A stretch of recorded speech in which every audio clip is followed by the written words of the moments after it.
दोस्तों, स्वागत है आपका न्यूज निवारण टीवी पर। इस वक्त देश में कई ऐसे मुद्दे हैं जो इस वक्त चर्चा का विषय बने हुए हैं। समाजवादी पार्टी से जुड़े सांसद का एक मुद्दा है, दूसरा वक्फ बोर्ड बिल का मुद्दा है और तीसरा पहलगाम का मुद्दा है। तीनों ही मुद्दों पर राजनीति भी जारी है। एआईएमआईएम के चीफ वक्फ बोर्ड से लेकर के तमाम मुद्दों पर मुखर है, लेकिन एआईएमआईएम के मेरठ में अगर बात की जाए तो यहां नगर सदर ने साफ तौर पर अखिलेश यादव पर निशाना साधते हुए एक पोस्ट शेयर कर दी। उसमें लिख दिया कि आखिर आजम खान को छोड़ करके अखिलेश यादव दूसरे सांसदों पर इतना ध्यान क्यों लगा रहे हैं।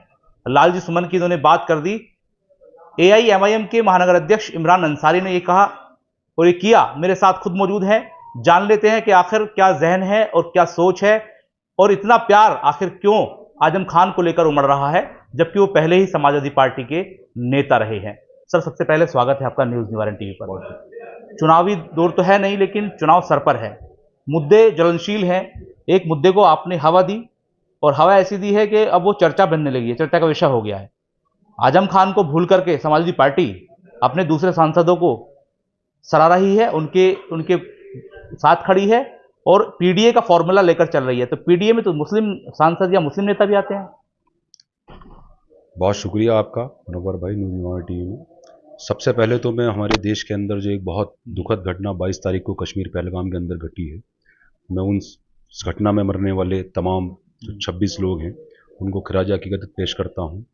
और जिस तरह से हमारे एमआईएम चीफ जनाब बैरिस्टर असदुद्दीन ओवैसी लगातार ये मांग कर रहे हैं कि पाकिस्तान को करारा जवाब देना चाहिए।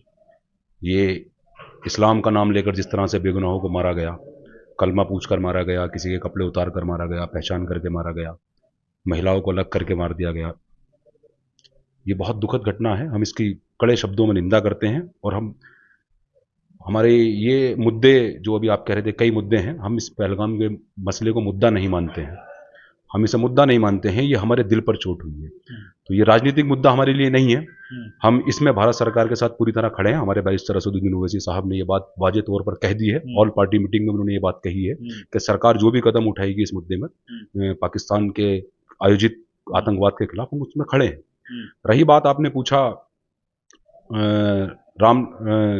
जो समाजवादी के संदर्भ लालजी सुमन साहब के बारे में आपने पूछा, तो यकीनन ये सवाल उठता है। ये सवाल जायज है, बिल्कुल वैलिड सवाल है कि जब आपके सांसद लालजी सुमन के खिलाफ कोई एक तरह से आक्रोश दिखाई देता है, आपको लगता है कि वो पीड़ित हैं, अखिलेश यादव की मैं बात कर रहा हूं, आपको लगता है वो पीड़ित हैं, उनके खिलाफ कुछ बेजा जाती हो रही है, तो मेरा सवाल ये है, बल्कि ये तमाम जो उत्तर प्रदेश का मुसलमान है जो अखिलेश यादव और समाजवादी पार्टी को वोट देता आया है, उनका भी ये सवाल है। लेकिन आवाज ये हमारी है सबसे पहली कि जिस तरह से रामजी सुमन के लिए आप मुखर हुए हैं अखिलेश यादव, अभी परसों गालिबन कल या परसों उन्होंने एक प्रोटेस्ट भी किया, कल उत्तर प्रदेश के लेवल पर जिला मुख्यालयों पर एक प्रोटेस्ट भी किया है। तो हमारा सवाल ये है, क्या आजम खान आपकी पार्टी के सांसद नहीं है? क्या तमाम जो उत्तर प्रदेश के अंदर जिन मुस्लिम नेताओं को चुन चुनकर निशाना बनाया गया, क्या वो आपकी पार्टी से ताल्लुक नहीं रखते थे? इकबाल ठेकेदार किस पार्टी से ताल्लुक रखते थे? इरफान सोलंकी किस पार्टी से ताल्लुक रखते थे?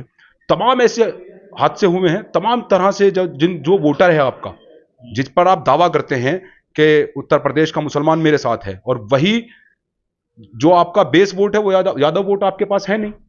अखिलेश यादव को ये समझना चाहिए, इटावा, मैनपुरी, सैफई, कन्नौज, जो जिस बेल्ट में 62 सीटें हैं यादव बहुल सीटें, वहां पर 2022 के विधानसभा चुनाव में 47 सीटें बीजेपी जीतने में कैसे कामयाब हो गई। तो ये बात वाजे तौर पर साबित हो जाती है कि यादव वोट समाजवादी के साथ नहीं है, अकेला मुस्लिम है जो उनको ढो रहा है, और जो ढो रहा है आप उसकी तरफ भी नहीं देखते हैं।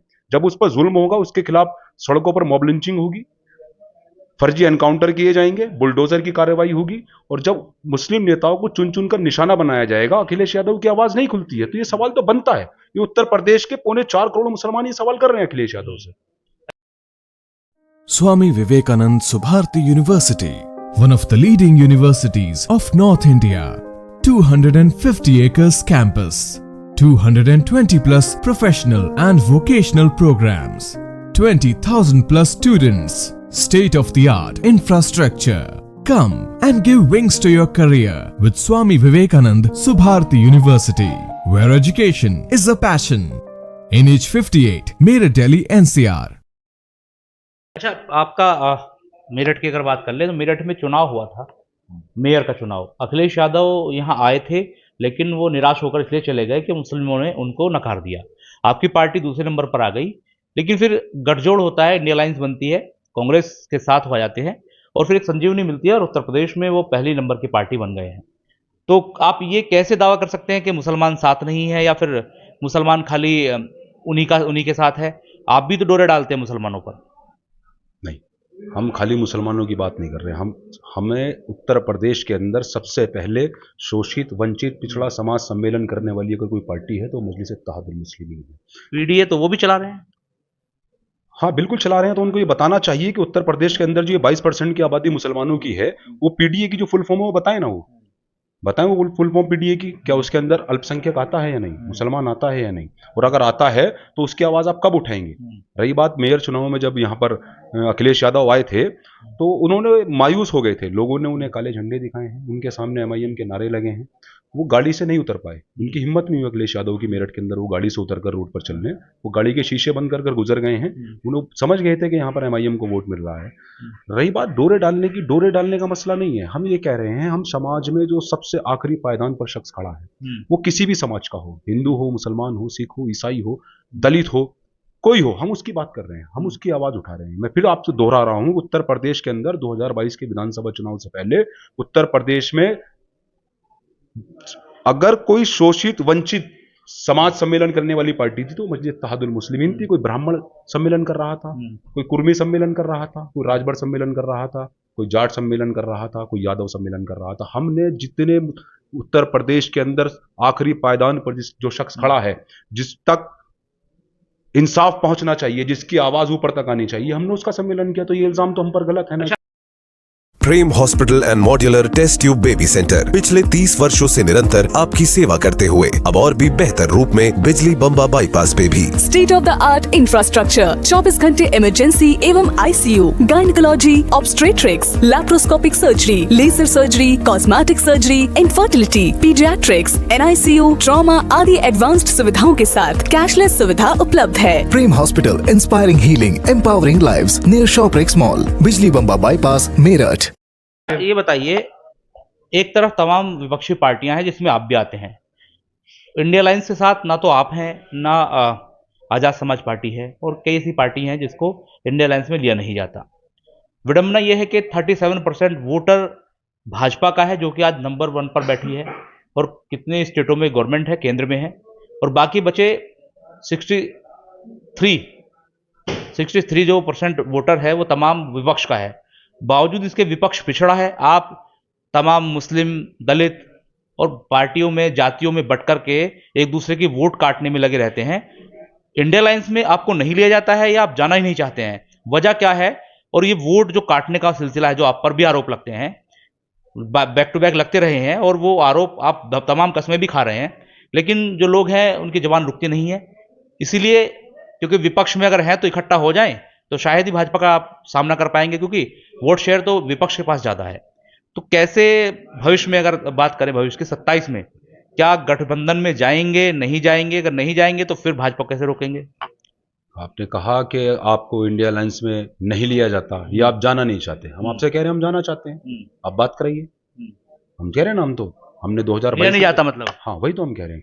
तो क्या वजह मान रहे हैं? ईमानदार नहीं है ना। सुनिए मेरी बात, जो इंडिया अलायंस उत्तर प्रदेश या देश के पटल पर चल रहा था, हालांकि वो टूट चुका है। दिल्ली चुनाव इसकी मिसाल है, हरियाणा चुनाव इसकी मिसाल है, कई मिसालें ऐसी हैं। वो खोखला गठबंधन है। लेकिन अगर आप भाजपा को हराने के लिए ईमानदार हैं, आप ये चाहते हैं बीजेपी हारे, तो आप देश की इतनी बड़ी आबादी, आप उत्तर प्रदेश की बात कर लेते हैं, उत्तर प्रदेश के अंदर 22% मुसलमान, 19% दलित, यानी कि लगभग 40% से ज्यादा आबादी को आप कैसे नजरअंदाज कर सकते हैं? आजाद समाज पार्टी की आप बात कर रहे हैं, चंद्रशेखर आजाद बिजनौर से, नगीना से MP हैं, अपने समाज का नेतृत्व कर रहे हैं। बैरिस्टर असदुद्दीन ओवैसी उत्तर प्रदेश के अंदर 22% मुसलमानों की आवाज उठा रहे हैं। हमारे प्रदेश अध्यक्ष आली जनाब शौकत अली साहब लगातार पिछले 12 सालों से, 2014 से अब तक, 11-12 सालों से 2014 से अब तक मुसलमानों की, पिछड़ों की, दलितों की, आदिवासियों की आवाज हम लोग उठा रहे हैं। इतनी मजबूत आवाज, मैं चंद्रशेखर को भी उसी लाइन में मानता हूं, अपने समाज के लिए अच्छा काम कर रहे हैं। मैं बैरिस्टर साहब को भी उसी लाइन में मानता हूं, अपनी समाज की आवाज उठा रहे हैं, अपने समाज के साथ साथ और लोग भी आवाज उठा रहे हैं। आप 40% से ज्यादा आबादी को कैसे नजरअंदाज कर देंगे आप? कैसे आजाद समाज पार्टी को इंडिया अलायंस आरोप ऊपर से ये है, हो जाए, मेरी बात पूरी हो जाए। आप इंडिया अलायंस में जो 19% आबादी दलितों की, उसका नेतृत्व करने वाले आप आजाद समाज पार्टी के चंद्रशेखर आजाद को नहीं लेंगे। जो 22% आबादी उत्तर प्रदेश के अंदर मुसलमानों की है, उसकी बेबाक और बेखौफ आवाज बैरिस्टर असदुद्दीन ओवैसी को आप इंडिया अलायंस में नहीं लेंगे। आप 40% आबादी को नजरअंदाज करके किस तरह से दावा कर सकते हैं कि हम बीजेपी को हरा देंगे? यानी कि ये ईमानदार नहीं है, ये हराना नहीं चाहते बीजेपी को। ना तो ये बीजेपी को हराना चाहते हैं और ना ये दलित और मुसलमानों को नेतृत्व और जगह देना चाहते हैं। ये मेन बात है। पहले अपने अंदर झांकना होगा। जो इंडिया अलायंस के ठेकेदार बनते हैं, कोई भी पार्टी हो, जो कहते हैं कि हम इंडिया अलायंस चला रहे हैं, हम बीजेपी के खिलाफ एक मोर्चा चला रहे हैं, आप इतनी बड़ी आबादी नजरअंदाज करके आप कैसे बीजेपी से पार पालेंगे? इन्हें अपने आत्मंथन करना होगा, इन्हें अपने अंदर झांकना होगा और ये समझना होगा कि हमसे गलती कहां हुई है। हम आज भी कह रहे हैं कि हम बीजेपी को हराने के लिए कोई मोर्चा बने, ईमानदारी से हम उसके साथ जाने के लिए तैयार है। ये हमारे प्रदेश के अध्यक्ष शौकत अली साहब का भी स्टैंड है और वही लाइन में बोल रहा हूँ। अच्छा, दूसरी अगर बात कर ले तो कांग्रेस, देश में दो ही पार्टियां हैं, भाजपा और कांग्रेस। आप क्यों नहीं कोशिश करते कि कांग्रेस के साथ आप छोटे छोटे दल चले जाए और एक अलायंस या थर्ड फ्रंट, आपने कहा तीसरा मोर्चा बन जाए? समाजवादी पार्टी के पास ऐसी कौन सी संजीवनी है कि मुसलमान भी देगा, दलित भी देगा, यादव भी देगा, आपको भी दे सकते हैं? आप क्यों नहीं कोशिश कर रहे हैं? खाली आप सपा से ही गठबंधन क्यों करना चाह रहे हैं? अप्रोच करिए, कांग्रेस अभी है। नहीं, हम खाली सपा से गठबंधन नहीं करना चाह रहे हैं। अब ये बात इंडिया अलायंस की हो रही थी, खाली समाजवादी की बात नहीं हो सबसे रही। बड़ी पार्टी इंडिया अलायंस की हुई है। उत्तर प्रदेश के अंदर समाजवादी पार्टी 37 सीटें जीतने के बाद पहले नंबर की पार्टी है, ये बात आपकी सही है, लेकिन वो इंडिया अलायंस के जरिए है। आप पहले इस बात पर विचार करिए, 37 सीटें जो समाजवादी पार्टी जीती है 2024 के लोकसभा चुनाव में, वहां पर एक जो कांग्रेस का वोट शेयर और जो हमारा मुसलमान, क्योंकि एमआईएम ने ये फैसला किया, बैरिस्टर असदुद्दीन ओवैसी साहब ने 2024 में ये फैसला किया कि हम मैदान खाली छोड़ेंगे, हम चुनाव नहीं लड़ेंगे। तो जो वोटर एमआईएम का था, या ये कह लें कि मुसलमानों की एक बहुत बड़ी आबादी जो बीजेपी के अगेंस्ट है, अगेंस्ट इसलिए रहती है क्योंकि वो संविधान के खिलाफ काम करते हैं, बीजेपी के ज्यादातर लोग, ये बात वाजे है बिल्कुल। उन सब ने मिलकर इंडिया अलायंस को वोट दिया बीजेपी को हराने के नाम पर, ना कि वोट समाजवादी पार्टी को मिला। मैं बहुत जिम्मेदारी से ये बात कह रहा हूं, वोट वो समाजवादी पार्टी के सिंबल पर नहीं मिला, वो वोट मिला इंडिया अलायंस ने ये हवा बनाया कि हम बीजेपी को हरा रहे हैं। तो बहुत बड़ा वोट जो बीजेपी के खिलाफ जाने वाला था, वो बट करना एक जगह आकर वो इंडिया अलायंस को चला गया। और जहां जहां पर समाजवादी, क्योंकि उत्तर प्रदेश एक बड़ा सूबा है, 4 बार गालिबन समाजवादी की सरकार रही है, तो सीट शेयरिंग में समाजवादी आगे थी। तो जहां पर समाजवादी के सिंबल थे, वहां पर वो वोट बीजेपी के जो अगेंस्ट था, वो चाहे मुसलमान था, दलित था, पिछड़ा था, आदिवासी था, वो समाजवादी को गया। ये बात आपको समझनी पड़ेगी कि 37 सीटें जो समाजवादी पार्टी जीती है, वो बिल्कुल अपने नाम पर, अपने फेस पर नहीं जीती है। बिल्कुल जिम्मेदारी से बात कह रहा हूं, आप इसका बिल्कुल अवलोकन कर लीजिए। अगर मेरी बात गलत हो तो ये बीजेपी के अगेंस्ट जो वोट था, वो एक जगह जाकर इंडिया अलायंस के थ्रू समाजवादी को डल गया। अब समाजवादी बड़ी पार्टी है, आपका धूल में लट लग गया, आपका कहना यह है। अभी बताइए 27 की तैयारी क्या है? क्या 27 में कोई नई चीज होने जा रही है, या फिर वही जो चीजें पुरानी चल रही थी, आपस में लड़के मर जाएंगे और दूसरा जो है भारतीय जनता पार्टी निकल के चली जाएगी? हम लोग 2014 से मेरठ के अंदर मजलिस इत्तेहादुल मुस्लिमीन का अलम उठाकर घूम रहे हैं। हम एक कैडराइज पार्टी है। हम ऐसा नहीं है कि आज हमारे मन में कुछ आया हम कर गुजरे, या हमारे मन में कुछ आया हमने बोल दिया। हम पार्टी लाइन की बात करते हैं, पार्टी का जो निर्देश होता है उसे फॉलो करते हैं, वो हमारा राजनीतिक धर्म भी बनता है। 27 में पार्टी का जो आदेश होगा, अगर पार्टी किसी के साथ अलायंस में जाती है, लब्बैक। पार्टी ये कहती है कि हमें अकेले चुनाव लड़ना है, तो भी लब्बैक। उस टाइम जो परिस्थितियां होंगी, अभी 2 साल से ज्यादा है, जो भी परिस्थितियां होंगी, एमआईएम का कार्यकर्ता हर परिस्थिति का सामना करने के लिए तैयार है और 2027 बहुत जिम्मेदारी से चुनाव लड़ेगी। सवाल मैं ले लेता हूं आपसे। आपने कहा कि समाजवादी पार्टी, अखिलेश यादव आजम खान की आवाज नहीं उठा रहे हैं। आप भी मुस्लिम पार्टी हैं, आप भी रहनुमाई करते हैं मुसलमानों की, आपने कितनी आवाज उठाई? और आजम खान की आवाज के बाद ओवैसी साहब की आवाज आने लगी, दिखने लगी, सुनने लगी, लोगों को कानों में आने लगी। उससे पहले तो आजम खान ही थे जो पूरा नेतृत्व करते थे उत्तर प्रदेश में मुसलमानों का। तो आपकी तरफ से कितनी पहल हुई है, कोशिश हुई है, जैसे भी उनकी मदद हो सके? यकीनन आजम खान एक बड़ी आवाज है उत्तर प्रदेश के अंदर, ये बात हम तस्लीम करते हैं। बड़ी आवाज है, बड़े नेता हैं। समाजवादी पार्टी को जिंदा रखने में आजम खान साहब का बहुत बड़ा रोल है। लेकिन ये इल्जाम आपका ये कहना ये गलत है कि हमने कितनी आवाज उठाई। बैरिस्टर असदुद्दीन ओवैसी ने लगातार मंचों से, तमाम तरह से मिलने की कोशिश की गई कि जेल जाकर ओवैसी साहब आजम खान साहब से मिले, हालात नहीं बन पाए। और जब ये पता लगता कि ओवैसी साहब आजम खान से मिलने जा रहे हैं, तो सेम टाइम पर अखिलेश यादव रामपुर पहुंच जाते हैं तंजीम फातिमा बीवी से मिलने के लिए। तो ये डर है उन्हें। बात ये नहीं है कि कितनी आवाज उठाई कितनी नहीं उठाई, सवाल ये है कि हम आज भी आजम खान को एक बड़ा फेस मानते हैं। उत्तर प्रदेश के अंदर बड़ी आवाज है आजम खान साहब की, लेकिन उनके साथ जाती हुई है, उनके साथ बीजेपी ने जाती की है। और दुख इस बात का है कि जिस पार्टी को सींचने में उन्होंने अपनी पूरी जिंदगी लगा दी, अपने परिवार को उन्होंने झोंक दिया उस पार्टी के लिए, उस पार्टी ने उनको नजरअंदाज कर दिया दुख के समय में। ये बड़ी बड़ी दुख की बात। बहुत शुक्रिया। मेरे साथ थे इमरान अंसारी, और जो कि महानगर के सदर हैं AIMIM में। जो आजम खान की आवाज़ थी वो पिछले काफ़ी समय से दबकर रह गई है, सुनाई नहीं दे रही है, और दूसरे सांसद लगातार बोलते हैं, उन पर आंच आती है तो उनकी पार्टी के लिए स्टैंड लेती है, और यही स्टैंड कहीं ना कहीं राजनीति को भी जन्म देता है।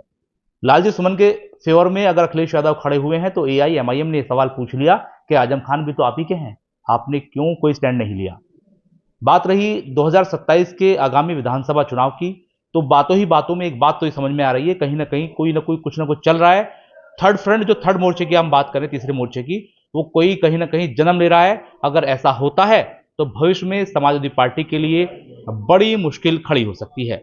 बहरहाल ऊंट किस करवट बैठेगा और इनके सवाल कितने वाजिब हैं, इस पर समाजवादी पार्टी क्या अपनी राय देगी, क्या अपना पक्ष रखेगी, ये भी देखना होगा। सहयोगी फहीम के साथ मनोहर चौहान, न्यूज निवारण TV, मेरठ।